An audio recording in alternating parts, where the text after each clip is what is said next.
কলিয়াবৰ জিলা সাংবাদিক সন্থাৰ দ্বিতীয় বাৰ্ষিক প্ৰতিষ্ঠা দিৱস উদযাপন আজি 8 ছেপ্টেম্বৰ সদাকণ্ঠ ডক্টৰ ভূপেন হাজৰিকাৰ জন্মদিনৰ পবিত্ৰ দিনটোতে 2023 বৰ্ষত জন্ম লাভ কৰিছিল কলিয়াবৰ জিলা সাংবাদিক সন্থাই। আজি সগৌৰৱে 2 বৰ্ষ অতিক্ৰম কৰিলে কলিয়াবৰ জিলা সাংবাদিক সন্থাই। আজি কলিয়াবৰৰ তিনিআলিস্থিত কলিয়াবৰ জিলা সাংবাদিক সন্থাৰ কাৰ্যালয়ত উলহ মালহেৰে উদযাপন কৰা হয় সন্থাৰ দ্বিতীয় বাৰ্ষিক প্ৰতিষ্ঠা দিৱস। পুৱা কলিয়াবৰ জিলা সাংবাদিক সন্থাৰ প্ৰতিষ্ঠাপক সভাপতি মহম্মদ আব্দুল্লাই পতাকা উত্তোলনৰ পাছতেই অনুষ্ঠিত কৰা হয় স্মৃতি তৰ্পণ কাৰ্যসূচী। জ্ঞাত অজ্ঞাত প্ৰয়াত সাংবাদিকসকললৈ শ্ৰদ্ধাঞ্জলি জ্ঞাপন কৰি স্মৃতি তৰ্পণ কাৰ্যসূচীৰ শুভাৰম্ভ কৰে কলিয়াবৰ জ্যেষ্ঠ সাংবাদিক তথা অসম চৰকাৰৰ পেঞ্চনপ্ৰাপ্ত সাংবাদিক নৃপেন চন্দ্ৰ কেওট ডাঙৰীয়াই। স্মৃতি তৰ্পণ কাৰ্যসূচীৰ পাছতেই অনুষ্ঠিত কৰা হয় কলিয়াবৰ জিলা সাংবাদিক সন্থাৰ বাৰ্ষিক সাধাৰণ সভা। সন্ধিয়াৰ ভাগত নলতলিত অনুষ্ঠিত কৰা হয় ডক্টৰ ভূপেন হাজৰিকালৈ সাংস্কৃতিক অনুষ্ঠান। কলিয়াবৰ সমজিলা সাংবাদিক সন্থাৰ আজি আছিল প্ৰতিষ্ঠা দিৱস। আজি দ্বিতীয় বাৰ্ষিক প্ৰতিষ্ঠা দিৱসত আজি কলিয়াবৰ জিলা সাংবাদিক সন্থাই উপস্থিত হৈছে আৰু লগতে আজি আছিল সদাকণ্ঠ ডক্টৰ ভূপেন হাজৰিকাৰ জন্মদিন আৰু এই পবিত্ৰ দিনতেই কলিয়াবৰ সমজিলা সাংবাদিক সন্থাই প্ৰতিষ্ঠা লাভ কৰিছিল অৰ্থাৎ আত্মপ্ৰকাশ কৰিছিলে আৰু চাওঁতে চাওঁতে কলিয়াবৰ সমজিলা সাংবাদিক সন্থাই 2 বছৰ অতিক্ৰম কৰিলে। গতিকে মই সভাপতি হিচাপে কলিয়াবৰবাসী ৰাইজৰ লগতে সমগ্ৰ অসমবাসীক ধন্যবাদ জ্ঞাপন কৰিছোঁ যে 2 বছৰ আপোনালোকৰ সেৱা কৰা আপোনালোকৰ হৈ কাম কৰাৰ এটা সুযোগ পাইছোঁ। লগতে কলিয়াবৰবাসী ৰাইজৰ লগতে এই কলিয়াবৰ সমজিলাৰ প্ৰত্যেকজন ব্যক্তি যিসকল সংবাদ জগতৰ লগত জড়িত বা সাংবাদিক নহ'লেও অন্যান্য সামাজিক কাম কাজৰ লগত জড়িত তেওঁলোকৰ বিভিন্ন দিহা পৰামৰ্শ বিভিন্নজনে আগবঢ়াইছে।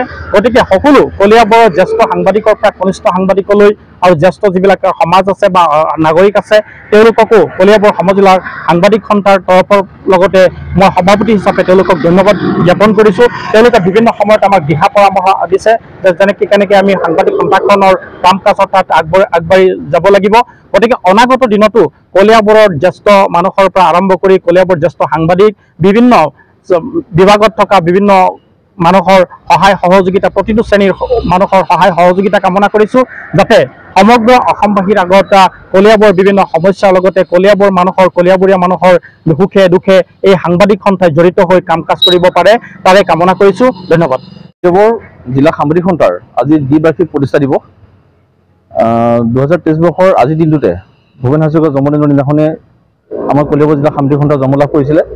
আজি আমি দ্বিতীয় বৰ্ষপূৰ্তি আজি আমি উদযাপন কৰিছোঁ। পুৱাৰ ভাগত আমি পতাকা উত্তোলন কৰিছিলোঁ আমাৰ সন্থাৰ সভাপতি আব্দুল্লা ডাঙৰে মহম্মদ আব্দুল্লা ডাঙৰে আৰু তাৰপিছতে আছিল আমাৰ স্মৃতি তৰ্পণ কাৰ্যসূচী। স্মৃতি তৰ্পণ হিচাপে আমি নিমন্ত্ৰণ জনাই আনিছিলোঁ জ্যেষ্ঠ সাংবাদিক তথা অসম চৰকাৰৰ পেঞ্চনপ্ৰাপ্ত সাংবাদিক নৃপেন চন্দ্ৰ কেওট ডাঙৰীয়া। তেখেতে আমাৰ স্মৃতি তৰ্পণ আছিলে, স্মৃতি তৰ্পণ তেখেতে কৰিলে।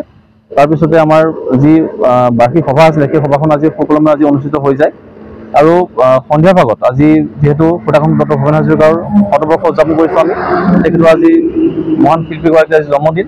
গতিকে আমি নলতলি সমবায় সন্মুখৰ যিখন ফিল্ড আছে আমি তাতে আজি উদযাপন কৰিম ভূপেন হাজৰিকা দিৱস শতবৰ্ষ আৰু গীতে মাতে আচলতে জীৱাল হৈ পৰিব আজি সমগ্ৰ অঞ্চল। সেই নলতলিৰ আমি সমূহ কলিয়াবৰবাসী ৰাইজক আমি আমন্ত্ৰণ জনাইছোঁ। সেই যিহেতু আজি গীতে মাতে ভূপেন হাজৰিকাৰ গীতে মাতে আজি জীৱাল হৈ পৰিব সেই নলতলি অঞ্চল।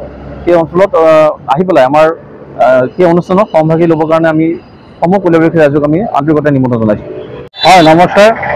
আমি কলিয়াবৰ যিটো আপোনাৰ জিলা সাংবাদিক সন্থা আছে দেখ কৰি আপোনাৰ 2 বছৰ পাৰ হৈ গ'ল আৰু বৰ সুকলমে পাৰ হৈছে। কলিয়াবৰ এই বৃহত্তৰ অঞ্চলৰ ৰাইজৰ সুখ দুখৰ মাজতে অতিবাহিত হৈছে আৰু কলিয়াবৰ যিটো সাংবাদিক সন্থাৰ আপোনাৰ সদস্য আছে সকলো বিভাগ মোৰ মনৰ পৰা আন্তৰিক ধন্যবাদ আৰু শুভেচ্ছা জনাইছোঁ।